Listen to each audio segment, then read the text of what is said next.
Hey guys, let's get more news from Steelers, but first, don't forget to subscribe to the channel and leave your like.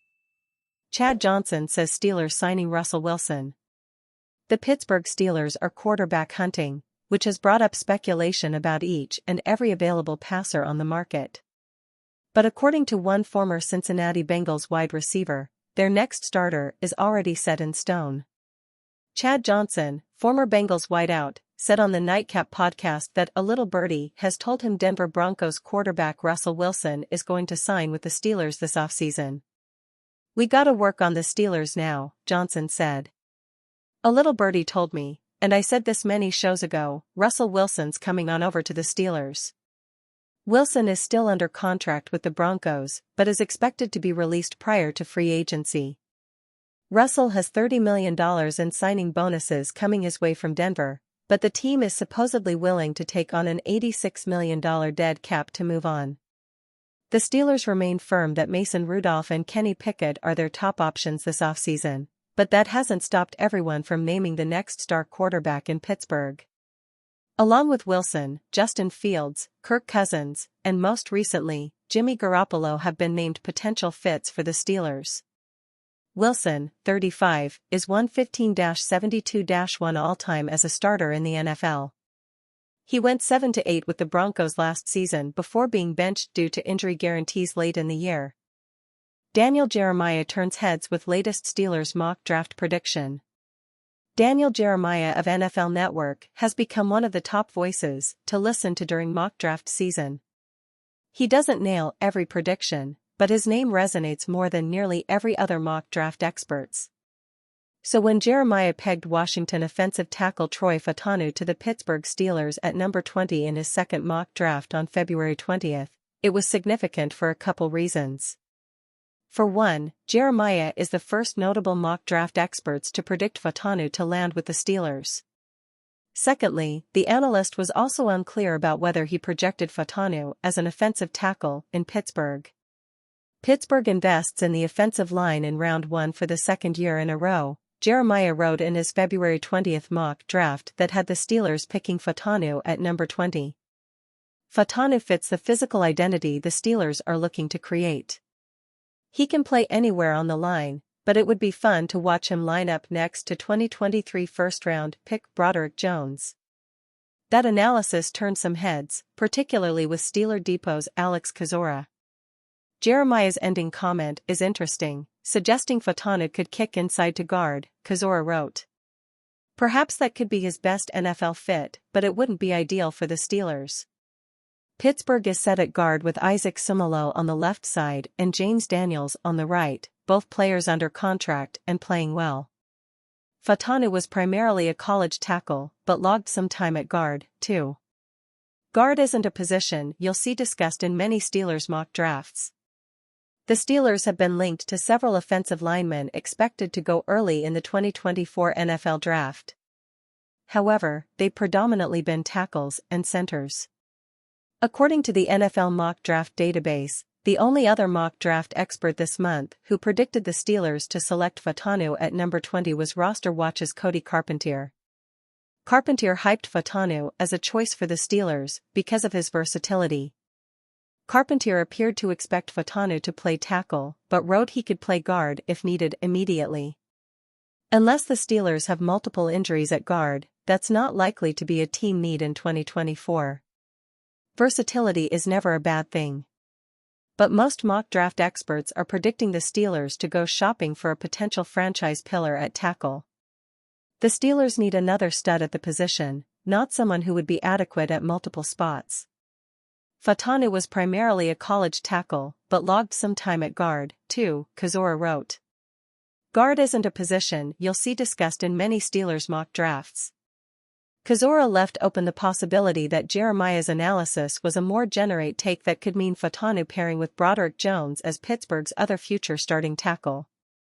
Kozora had the strongest initial reaction to Jeremiah's latest Steelers mock draft prediction. But others also weighed in on social media. NFL personality Mike Nicastro wrote on X, formerly Twitter, that Fautanu is best suited to play guard in the NFL, which Nicastro argued isn't what the Steelers need. Several of Nicastro's followers agreed. Big Norm wrote that the Jeremiah should have projected the Steelers to take Amarius Mims. Peyton Yu posted that she'd prefer the Steelers to draft a tackle. Steelers linked to former $137 million star QB in hot water. It's hard to find a free agent quarterback the Pittsburgh Steelers haven't been connected to this offseason.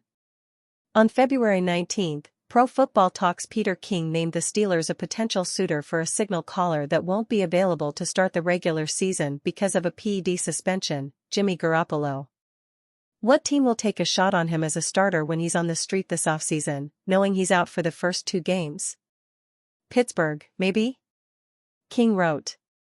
Garoppolo dealt with a concussion and back injury during the first half of the 2023 season. But due to poor performance when healthy, the Raiders benched Garoppolo after Week 8. ESPN's Adam Schefter reported on February 16 that the NFL suspended Garoppolo for violating the league's performance-enhancing substances policy. Schefter wrote that Garoppolo used a prescribed medication without having a valid therapeutic use exemption from the league. Schefter added that the Raiders are expected to release Garoppolo this offseason. Just a year ago, Garoppolo was a big free agent signing for the Raiders, despite injury concerns. He ended the 2022 season on injured reserve because of a Lisfranc foot injury. Because of that injury, the Raiders included a waiver in his 3-year, $72 million deal that said he wasn't owed any money until he passed a physical. Garoppolo passed his physical and started 6 of the team's first 8 games. But he struggled, averaging a career-low 7.1 yards per attempt. He also had 9 interceptions versus 7 touchdowns. The Raiders will avoid paying Garoppolo an $11.25 million roster bonus by releasing him before the 5th day of the new NFL year. His base salary could also be voided because of his suspension. The suspension could also make Garoppolo a cheap commodity in free agency. But with Garoppolo, the Steelers would be signing a quarterback unavailable for the first 2 weeks of the season. Or, they could sign him after his suspension. But, obviously, that's during the season. The Pittsburgh Post-Gazette's Jerry Dulac reported on February 17 that the Steelers are not interested in signing a quarterback to start in 2024. In a perfect world, the team will re-sign Mason Rudolph to compete with Kenny Pickett. If the Steelers can't re-sign Rudolph, there are plenty of other options other than Garoppolo. King was more than aware of Dulac's report when he suggested the Steelers sign Garoppolo to start in 2024. After his suggestion, King severely criticized the Steelers for their supposed plan behind center. Come again? King wrote in reaction to Dulac's report. In a division with Joe Burrow, Lamar Jackson and Deshaun Watson, the Steelers would actually choose to enter camp with Kenny Pickett and Mason Rudolph, should he sign in free agency with Pittsburgh? That sounds like a colossal misjudgment of your quarterback position. If the Steelers don't make a big splash for Justin Fields, Kirk Cousins, or Russell Wilson, other NFL insiders are likely to react the same way.